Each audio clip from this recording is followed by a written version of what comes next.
TrueCircles.net में आपका स्वागत है। मैं हूं यूसुफ अंसारी। एक बहुत ही अहम मुद्दे पर हम चर्चा करेंगे डॉक्टर एमजे खान साहब के साथ।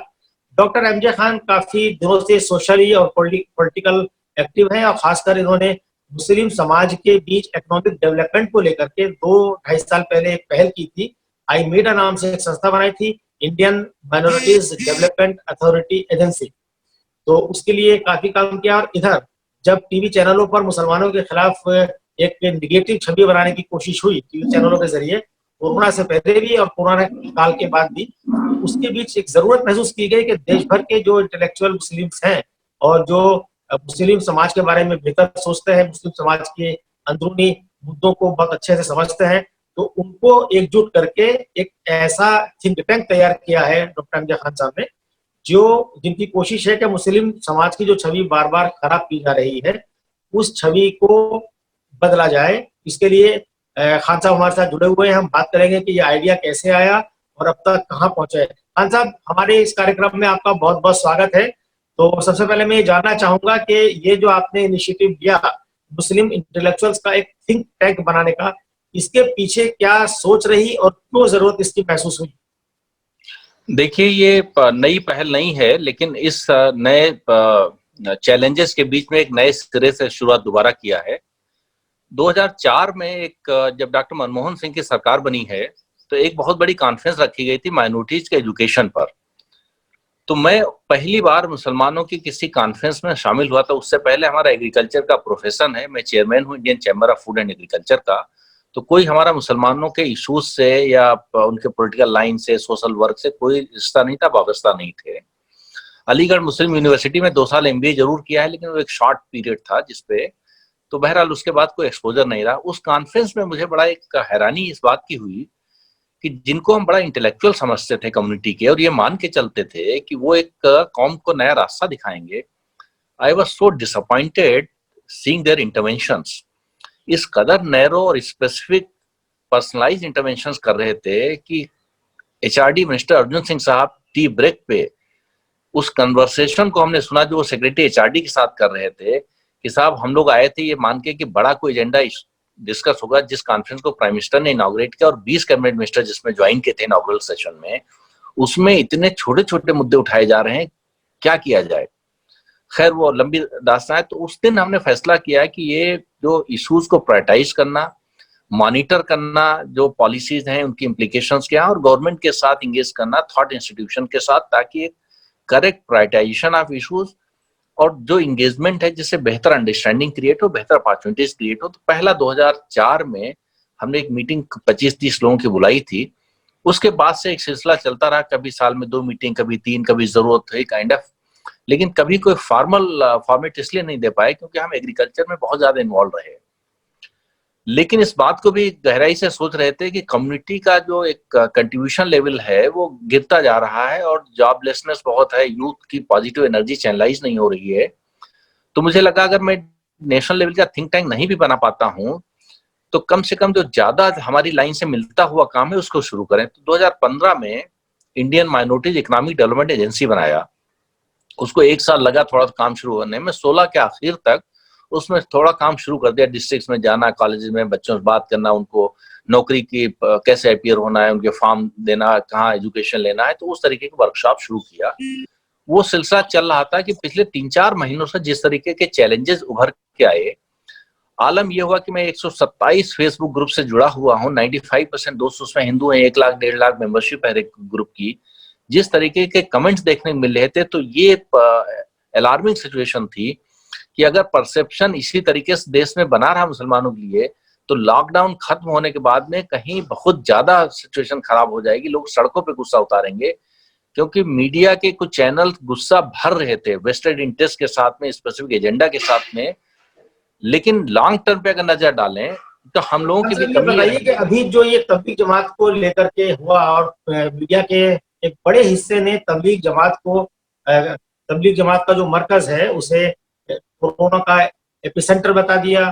तबलीग जमात से जुड़े हुए जो लोग थे उन्हें कोरोना का कैरियर बना दिया, मानव बम बता दिया। तो इस सब को लेकर के जो आपने थिंक टैंक बनाया है, इस और जो हेट मुसलमानों के खिलाफ लगातार हेट कैंपेन चल रहा है, उसे काउंटर करने के लिए क्या स्ट्रेटेजी है? देखिए, सबसे पहले तो ये है कि इसमें कोई दो राय नहीं है कि एक सेक्शन मीडिया का जो है वो बिल्कुल पार्टीजन एजेंडा के तौर पे एक मिस रिपोर्टिंग जो अल्फाज इस्तेमाल होता वो इसमें हुआ है। लोगों को फैक्ट्स पता थे, पर मौलाना साद साहब को सबसे पहले बाहर आके एक्सेप्ट कर लेना चाहिए जो लैप्सेस उनसे हुई। एक फेयर कैंडिड एडमिशन अगर वो कर लेते तो शायद गुस्सा आम समाज में इतना नहीं फैलता। लेकिन मीडिया ने भी उसको जिस तरीके से मिस रिपोर्ट किया है, एक तरफा उसको एजेंडा बनाया, जबकि सिमिलर इवेंट तमाम सारी और हुई, तो उस चीज पे एक बहुत ही गलत लाइन जा रही थी। दूसरा क्या था, इस पक्ष को रखने का एक सही तरीका नहीं था, लोग नहीं थे कि मीडिया पे जाके बताते कि भाई फैक्चुअली ये इसका सीक्वेंस ऑफ इवेंट्स है, जिसको आप क्रोनोलॉजी कह लें, ये जो तो एडमिशन ऑफ लैब्स नंबर 1, सही representation to the media number 2, and media पे प्रेशर डालना, एंगेज करना गवर्नमेंट के थ्रू, जैसे भी कि भाई गलत रिपोर्ट कर रहे हो, ठीक नहीं है, देश के लिए ठीक नहीं, यहाँ पे गुस्सा फैलेगा, बढ़ेगा, समाज में दूरियां बढ़ेंगी, खून खराबा सड़कों पर होगा। वो अगर एंगर एक्सप्रेस होता, और ऑलरेडी हमने देखा किस तरीके से उसके गलत नतायज निकलने शुरू हो गए। अभी जो आपने थिंक टैंक बनाया है और एक ऐसे लोगों की भी फहरिस्त बना के तमाम टीवी चैनल्स को भेजी है और उनसे रिक्वेस्ट की है कि भाई मुस्लिम समाज के जो अंदरूनी मैटर्स हैं, चाहे वो एजुकेशन से मुतालिक हैं, चाहे वो इकोनॉमिक डेवलपमेंट से मुतालिक हैं, उनकी जो सोशियो पॉलिटिकल पोजीशन है, उसके बारे में आप इन में से लोगों को बुलाइए, क्योंकि जो लगातार हम देख रहे हैं कि टीवी पे कुछ मौलाना टाइप के लोग बैठ जाते हैं और वो टीवी चैनलों की जो टीआरपी की ये जो जंग होती है, उस जंग की स्ट्रेटेजी में वो ट्रैप हो जाते हैं और अपनी बात ना तो ढंग से रख पाते हैं और कम्युनिटी का भी मजाक उड़वाते हैं और अपना भी मजाक उड़वाते हैं। अब कम्युनिटी के अंदर से उनके खिलाफ एक कैंपेन चल रहा है, ट्विटर पे एक लगातार ट्रेंड कर रहा है एक हैशटैग के ये हमारी वॉइस नहीं है, these are not our voice. तो क्या मीडिया ने रेस्पॉन्स देना शुरू किया है कि जो लिस्ट आप लोगों ने मीडिया वालों को दी है, टीवी चैनल्स वालों को, क्या वो मुसलमानों की बात रखने के लिए उनमें से उन्होंने लोगों को बुलाना शुरू किया है कि नहीं किया है? अभी क्या फॉर्मल कोई बातचीत टीवी चैनल के मालिकों से, संपादकों से आपकी कोई हुई है? देखिए, कुछ दिन तक तो बात चलती रही, लेकिन फॉर्मल प्रेस रिलीज हमने नहीं दिया। फॉर्मल प्रेस रिलीज अभी 2 दिन पहले दिया है, लेकिन इंडिविजुअली एडिटर्स के साथ में बात होती रही है। तो 3 चैनल्स ने पूरा डिबेट इस पे किया, न्यूज 9 ने किया, न्यूज एक्स ने किया, फिर अभी कल भी एक डिबेट था चैनल पे, मैं फॉरगेट कर रहा हूँ एक नाम। तो 3 चैनल्स ने फुल डिबेट इस पे किया, वाई इम्पार, क्या जरूरत पड़ी, क्या करेंगे। लेकिन कुछ चैनल्स ने रेगुलर बुलाना भी शुरू कर दिया, जैसे न्यूज एक्स ने 3 बार लगातार बुलाया अपना पक्ष रखने के लिए। तो अब इसको नोट करना लोगों ने शुरू कर दिया है कि भाई ऐसे लोग अवेलेबल हैं। 2 चीजें इसमें कही जा सकती हैं, एक कि क्या राइट काइंड ऑफ पैनल्स नहीं थे, लोग नहीं थे मीडिया पे रिप्रेजेंट करने के लिए, तो आसानी से जो लोग आ सकते थे मीडिया उनको बुलाता था। दूसरा ये था कि लोग अवेलेबल थे, लेकिन मीडिया एक एजेंडा के तहत एक पर्टिकुलर कस्ट्यूम के लोगों को, दिखने वाले जैसे लोगों को बुला रहा था, ताकि तू मैं करा के एक दूरियां बढ़ा सके। तो जो सेकेंड पार्ट है उसका तो कुछ नहीं कर सकते हैं, कि जिनको बुलाना ही बुलाना है उनको नेम एंड शेम कर सकते हैं, लेकिन जो लोग इस कमी की वजह से नहीं कर पा रहे थे, तो ये इम्पार जो ग्रुप है, ये बहुत ही बढ़िया एक लिस्ट 100 लोगों की तैयार किया है, जिसमें हर फील्ड से जुड़े हुए एमिनेंट नेम्स हैं। तो कम से कम जो राइट थिंकिंग चैनल्स हैं उनकी इस कमी को पूरा कर सके और कल को उनको क्वेश्चन कर सकें, जब आपके पास प्रोमिनेंट नेम से हर एक फील्ड के, तो क्यों आप इल इन्फॉर्म जो है, जो खुद को इस्लामिक स्कॉलर के नाम पर शायद अलिबे ना पढ़े हो, उनको क्यों ला रहे हैं। एक और बात मीटिंग में आई थी, क्योंकि एक मीटिंग में मैं भी शामिल था, उसमें से तो हुआ था कि भाई जो फेक न्यूज लोग फैला रहे हैं, चाहे वो यूजर लेवल पे है, सोशल मीडिया अपने अकाउंट से या टीवी चैनल के माध्यम से, उनके खिलाफ भी ये थिंक टैंक जो है वो एक्शन लेगा, कानूनी एक्शन लेगा। तो उस दिशा में कोई क्या कदम उठाया गया है? कुछ जो फेक न्यूज थी उनके खिलाफ क्या शिकायत की गई है और जो शिकायत की गई है उनका क्या फॉलोअप हुआ है? तीनों लेवल पे काम हो रहा है। एक, जितना फेक न्यूज कलेक्ट हो रही है उनको एक कोलेट करके कंपाइल करें चारों तरफ से, फिर जहां जहां पर उनके अगेंस्ट में कंप्लेंट डालना है वो डाली जा रही है। जैसे कमिश्नर ऑफ पुलिस दिल्ली के वहां 3 कंप्लेंट फाइल किया। जहां जहां पुलिस ने अच्छा काम किया उनको अप्रिसिएशन भेजा है, जैसे सीतापुर डिस्ट्रिक्ट ने किया, नोएडा डिस्ट्रिक्ट ने किया। तो जहां पे अच्छे काम हो रहे हैं उनको अप्रिसिएशन। तीसरा है जो फेक न्यूज है उसको एक्सपोज करना, कि कम से कम 60 के आसपास 70 के आसपास लिंक्स लोगों ने शेयर किए हैं जहां पे फेक न्यूज एक्सपोज हो गई हैं, तो उनको वेबसाइट पे भी डाल रहे हैं और सोशल मीडिया में प्रमोट भी कर रहे हैं। लेकिन इम्पार का एजेंडा जो लॉन्ग टर्म में है, जिसपे हम रिकनसाइल है उस फैक्ट को लेके कि हम बहुत ज्यादा 2 केसेस में लीगल एक्शन भी लिए गए हैं, नोटिस जारी किया गया है, लेकिन इम्पार बहुत ज्यादा लीगल में नहीं जाना चाहेगा, इम्पार बहुत ज्यादा कंप्लेंट इस मोड पे भी नहीं जाना चाहेगा। इम्पार इंगेज करना चाहेगा प्रोडक्टिवली, कंस्ट्रक्टिवली, ताकि पॉजिटिव न्यूज और पॉजिटिव एजेंडा जो कम्युनिटी की तरफ से उसको हाईलाइट करें। जैसे कोविड-19 के लड़ने में मुस्लिम ऑर्गेनाइजेशंस ने, एनजीओज ने, इंडिविजुअल्स ने बड़ा रोल प्ले किया है। गरीब कौम होने के बावजूद जितना खर्च कर रही है, जितना लगी हुई है लोग खाना खिलाने में सब तरीके से, उस न्यूज को इकट्ठा करके उसको भी शेयर कर रहे हैं। अच्छे स्टेटमेंट्स भी क्लर्जी से मंगवा रहे हैं, मौलाना से मंगवा रहे हैं, और हमारे अपने लोगों से कि भाई ये स्टेटमेंट भी दीजिए कि क्या क्या हम लोग गाइडलाइंस फॉलो करने हैं, कैसे सरकार को कोऑपरेट करना है। तो लॉन्ग रन में हम लोगों को पॉजिटिव एजेंडा प्रमोट करना है। लॉन्ग रन में हम लोगों को जो कम्युनिटी में रिफॉर्म्स की बहुत सख्त जरूरत है, उसको जरूरत है। एक साइंटिफिक टेम्पर प्रमोट करने की जरूरत है और फिर यूथ को अपॉर्चुनिटी से जोड़ने की जरूरत है। बट शॉर्ट टर्म में जहां पे कम्युनिटी कंसर्न है इस तरीके की डिबेट को लेके, अब जैसे मोहन भागवत जी का बयान आया है, अच्छा बयान है, प्राइम मिनिस्टर का बयान है, अच्छा बयान है, तो जहां पे कम्युनिटी को लगता है अप्रिशिएट करना चाहिए, या उद्धव ठाकरे साहब के जो एक्शंस रहे महाराष्ट्र गवर्नमेंट में बहुत अच्छे हैं, तो वी मस्ट अप्रिशिएट, ताकि टू एनकरेज द पीपल कि डू बेटर फॉर अस। हाँ साहब, अभी रमजान से कुछ दिन पहले थिंक टैंक की तरफ से गाइडलाइंस आई थी मुसलमानों के लिए, जिसमें ये सलाह दी गई थी कि भाई लॉकडाउन के दौरान रमजान चूंकि आ रहा है तो इसमें लॉकडाउन का पालन करें और घरों से बाहर ना निकलें। ईद रमजान की जो भी इबादत है, चाहे वो तरावी की नमाज तरावी हो या इफ्तार वगैरह हो, वो किया जाए। तो मोटे तौर पर अभी तक ये देखने को मिला है कि मुसलमान उस गाइडलाइन को फॉलो कर रहे हैं, जिसपे ये बात भी कही गई थी कि जो हमारे शरिया है या जो धार्मिक जिन्हें हम धर्मगुरु कहते हैं या उलेमा है, उनके साथ सलाह मशवरे से वो गाइडलाइंस आप लोगों ने तैयार की थी, तो उसका एक अच्छे नतीजे देखने को मिल रहे हैं। लेकिन अभी जब आज प्रधानमंत्री ने मुख्यमंत्रियों के साथ वीडियो कॉन्फ्रेंसिंग के जरिए चर्चा की है और उसमें इन संभावनाओं को तलाशा है कि भाई 3 मई के बाद क्या लॉकडाउन में कितनी छूट दी जाए, और इस तरह के संकेत भी हैं कि शायद कुछ इलाकों में छूट मिलेगी। तो ऐसे में अब इस बात की चर्चा शुरू हो गई है कम्युनिटी के अंदर, ये एक डर है कि भाई रमजान के में ईद की शॉपिंग करने के लिए लोग घरों से ना निकलें, क्योंकि अगर इससे में कोरोना वायरस बढ़ेगा तो फिर मुसलमानों के सिर ठीकरा फोड़ दिया जाएगा। तो इस आशंका में आप कितना दम देखते हैं और इस आशंका का काउंटर करने के लिए क्या स्ट्रेटेजी है, क्या प्लान है? देखिए, हम लोगों ने एक 14 पॉइंट गाइडलाइंस जारी किया है, जिसमें कहा गया है कि सरकार की जो भी गाइडलाइंस है उनका फॉलो करिए और 30 दिनों में रोजे के दौरान रमजान शरीफ के महीने में ये एहतियात बरतिए।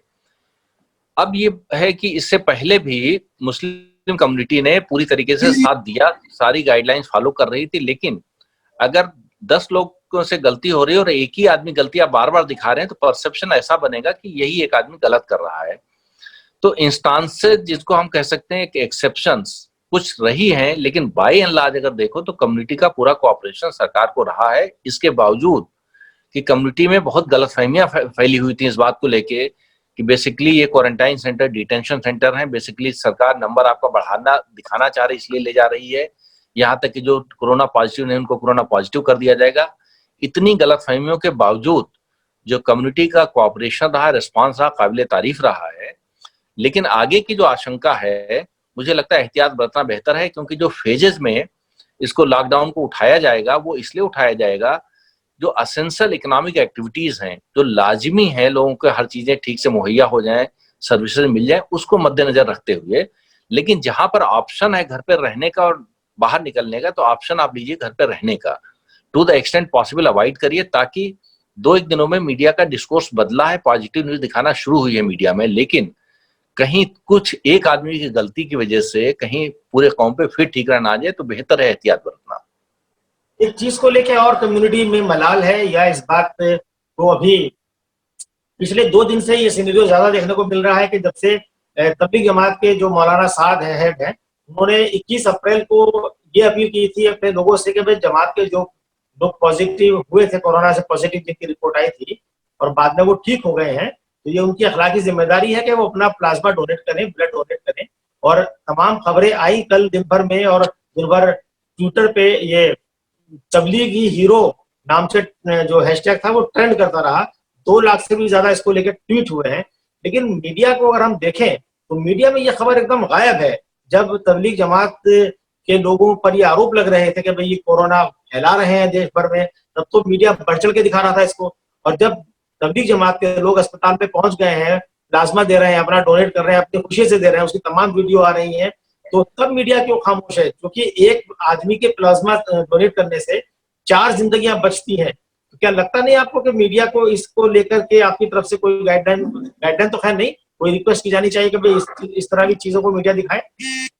मेरी समझ से इसमें सबसे बढ़िया तरीका जो मुझे समझ में आया है वो ये है कि इम्पार की तरफ से एक प्रेस रिलीज आएगी जिसमें जो अच्छे अच्छे काम हुए हैं, खास करके जो प्लाज्मा डोनेट करने का और कितने नंबर्स में हुए हैं, एक तो वो जिक्र। दूसरा, अभी मीडिया ने कुछ जगह दिखाया है कि लोग मस्जिद से निकल के आ रहे हैं, हॉस्पिटल से बाहर लान में खड़े होकर दुआ मांग रहे हैं मुल्क की बेहतरी के लिए।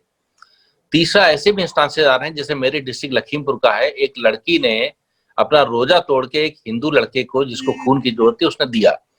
तो बड़े पैमाने पे ऐसे इंस्टांसेस हैं और ऐसे एग्जांपल्स हैं, ऐसे happy good news positive news हैं, उनको मेन मीडिया इसलिए नहीं दिखा पा रहा है क्योंकि अभी कल तक तो वो एक तरफा चला रहा था। तो अगर एकदम रिवर्स करेगा तो उसकी अपनी क्रेडिबिलिटी खत्म होती है।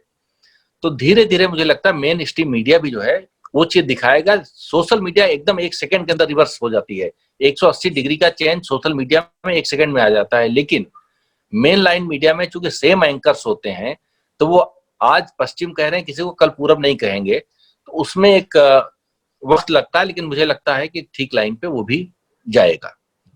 आपसे बातचीत बहुत अच्छी रही और इस बातचीत का नतीजा मैं कहूँ तो ये लगता है कि कम्युनिटी में अपने अंदर सुधार की एक प्रक्रिया शुरू हुई है, एक शुरुआत हुई है। और ये शुरुआत हमें उस तरफ करता है कि कुरान शरीफ की एक आयत है जिसे डॉक्टर अल्लामा इकबाल ने अपने शेर में ढाला है कि खुदा ने भी कभी उस कौम की हालत नहीं बदली, न हो खुद एहसास जिसे अपनी हालत के बदलने का।